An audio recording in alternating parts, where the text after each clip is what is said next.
Cartoon story.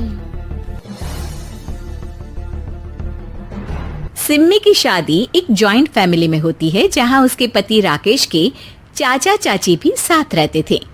उनकी बहू मेघा सिम्मी की जिठानी लगती थी। अरे मेघा, राकेश आ गया है, उसका खाना लगा दे बेटा। हाँ माँ, बस वो चेंज कर ले, मैं खाना लगा दूंगी।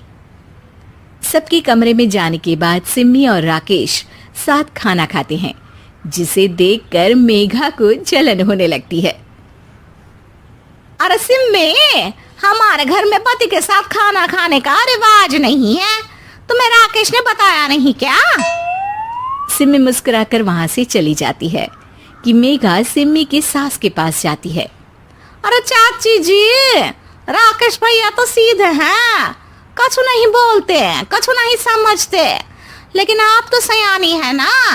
अब देखिए, साथ बैठकर खाती है भैया के, कुछ झूठा मीठा उसका भैया के पेट में चला जाए तो सिम्मी को तो पाप लगेगा ना, पाप।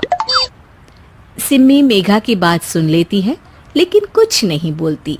अगले दिन, सिम्मी, मैं मुंबई जा रहा हूँ, तुमको चलना है तो साथ चलो। मेघा राकेश की बात सुनती है और सीधे सिम्मी की सास के पास जाती है।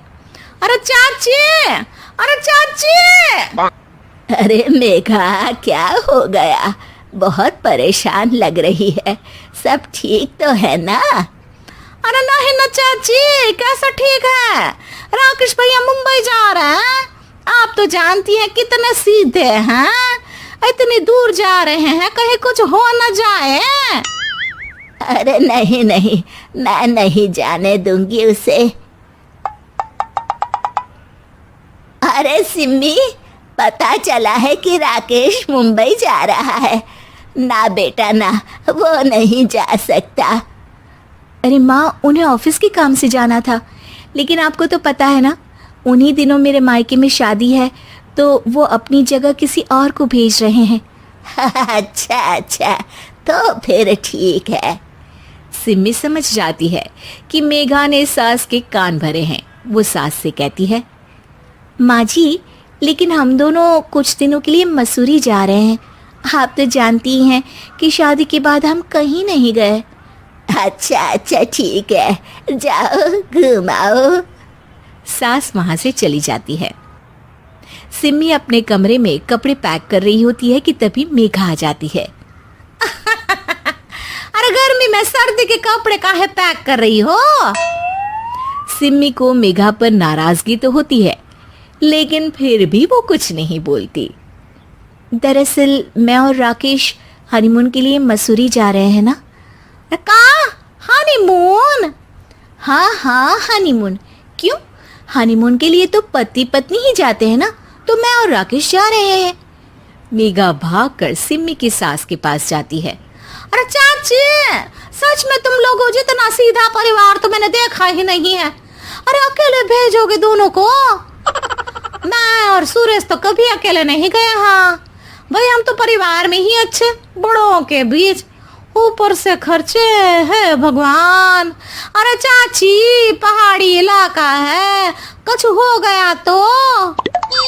सास सीधी सिम्मी को बुलाती है, लेकिन सिम्मी तो वहीं सास के कमरे के बाहर ही खड़ी थी। बस मेघा दीदी, आपसे यही उम्मीद थी। अरे बड़ी हूँ, घर के कायदे कानून तो मैं ही बताऊंगी ना। अरे तो अपने घर में रखिए ना सारे कायदे कानून। आपकी सास खुद खाना बनाती है, क्योंकि आप यहाँ आकर मेरी सास के कान भरती हैं। आपका पति हमेशा खुद खाना लेकर खाते हैं, क्योंकि आप मेरे घर में ये देखने के लिए बैठी रहती हैं कि मैंने और राकेश ने साथ खाना खाया तो खाया कैसे। मेघा दीदी, आप अपने घर और घर वालों का ख्याल रखिए, मेरे घर में ज्यादा घुसने की जरूरत नहीं है। और हाँ, मैं अपने सास और पति को संभाल लूंगी। मेघा चिल्लाती हुई वहां से चली जाती है, जिसकी आवाज सुनकर राकेश वहां आ जाता है। सिम्मी, मैंने तो तुम्हें पहले ही अपने घर का माहौल बता दिया था। हाँ राकेश, तुम्हारे घर का माहौल बहुत अच्छा है, लेकिन बाहर से कुछ लोग आकर इसे खराब करना चाहते हैं, जो मैं नहीं होने दूंगी। सास सिम्मी की बात सुनकर कमरे में चली जाती है। सिमी और राकेश घूमने जाते हैं और जब वापस आते हैं तो दरवाजे में मेघा और उसके पति खड़े होते हैं, वो भी सामान लेकर। अब छोटे मर्यादा तोड़कर घूम रहे हैं तो हम काहे नहीं। अरे भाभी, तो आपको किसने मना किया है? वैसे भी 4 दिन की जिंदगी है, दूसरों के घर में ताक झाक करके बिताने से अच्छा हो मौज करके ही बिताओ।